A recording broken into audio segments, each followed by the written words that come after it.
Hey, it's Tony Brueski, and this is our week in review over the weekend, taking a look back at some of the most compelling conversations and stories that we've covered for you of the last week. Brand new episodes back Monday morning, bright and early, 5 a.m.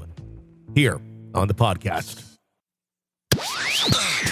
This is the examination of the hidden human condition. You're listening to the Hidden Killers Podcast. This is the Hidden Killers Podcast with Tony Brueski. We are talking with someone who knows the Kohberger case and has been extremely outspoken on it from day one. And in my opinion, I think some of the best insight on it, Jennifer Coffindaffer, with us, Hidden Killers contributor and former FBI special agent.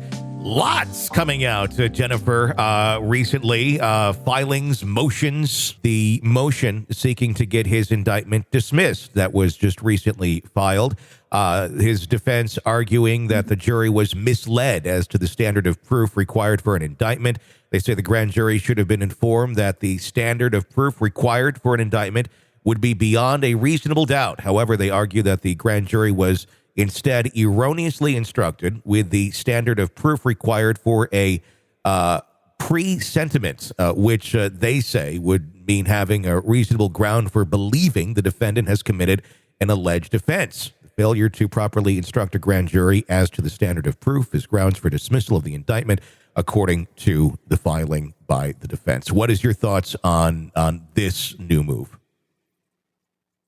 Well, it's a smart move. You know, they're really just finagling the language. And I guess I should say, Tony, it's a little bit more than finagling. This language is there. It's unique. I mean, it's not the same way in all grand juries in terms of what the standard of proof is. But this is the good news, I think, for the prosecution anyway.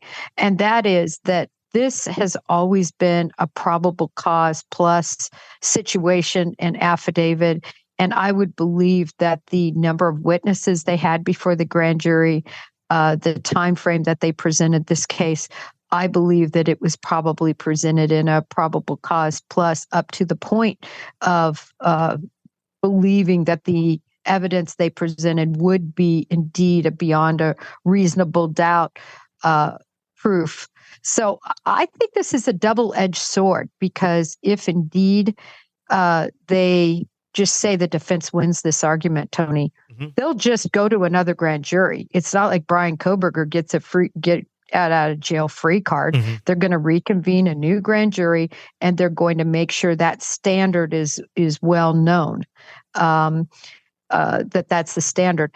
If not, and they lose, now they've said, look, a jury of your peers has already convicted you, basically, by finding a beyond a reasonable doubt standard at the grand jury level.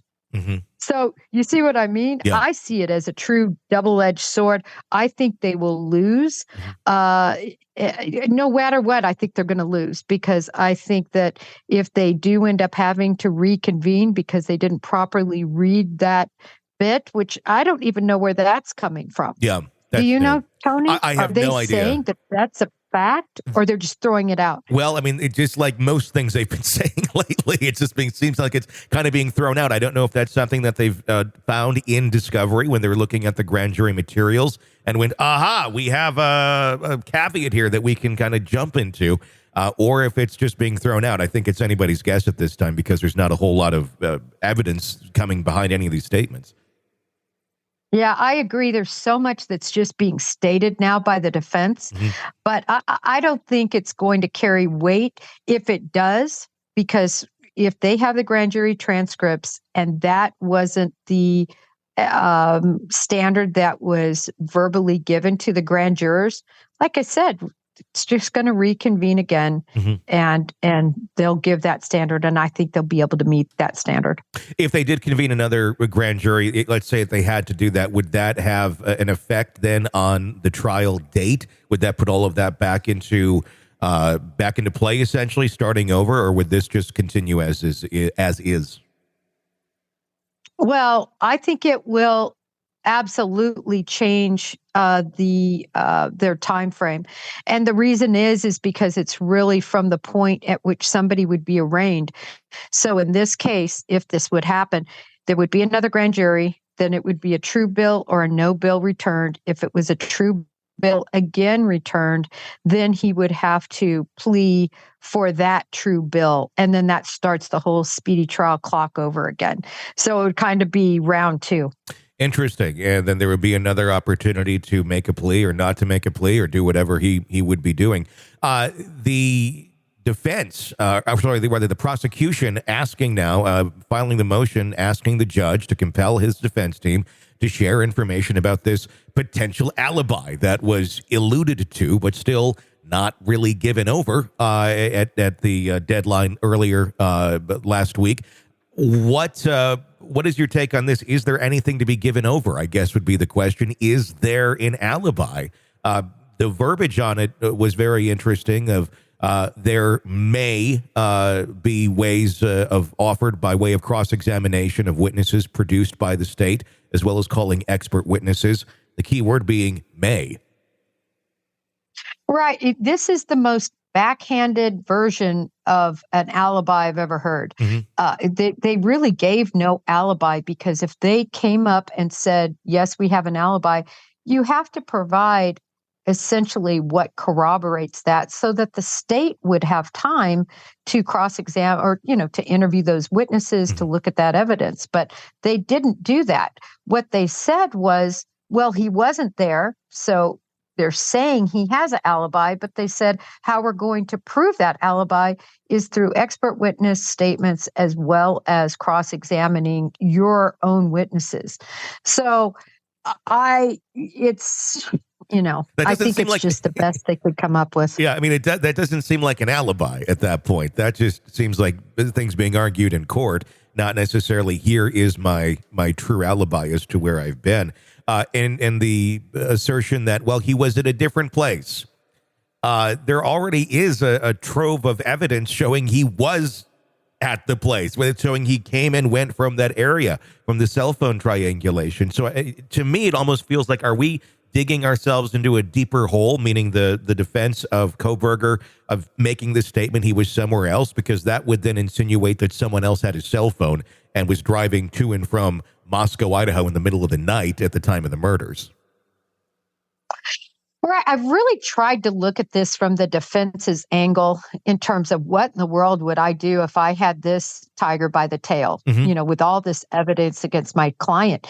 And I think they've made a smart move here. I think what they're going to try to say is they're going to get experts that will say, he triangulated to someplace else, either home or someplace else. I think that's what they're going to do. A whole nother set of witness or experts that will construe the cellular data in a different way to show he wasn't there. And then I think they're going to say on all these videos that really that's a Ford Fusion or whatever, that really wasn't even this vehicle, wasn't his vehicle. I think that's what they're going to try to do. That's why they mention these experts. And that makes sense. I just don't think anybody is going to buy it, judging from the amount of video. And I think we haven't even seen it all yet. And we haven't seen the crew come in from the FBI that are so good at the cellular data. When they come on board, and that the supervisory special agent that is in charge of that program, he's amazing. And I think he's going to really have dialed in all the movements of Brian Kohberger's phone. And they're going to have to ask this jury to just not believe it. Yeah. To believe, somebody else. And I don't think that's going to happen, combined, of course, with the DNA from the sheath. But I think they have to throw something out there. And when they talk about talking to the witnesses, Tony, using them, I think certainly they're speaking about Bethany Funk and Dylan Mortensen and getting them turned upside down in terms of what their statements are. These poor young women that they're going to get on the stand, and it's going to be really tough. They're not professional witnesses. It's going to be tough on them. This is an examination of the hidden human condition. This is the Hidden Killers Podcast with Tony Brueski.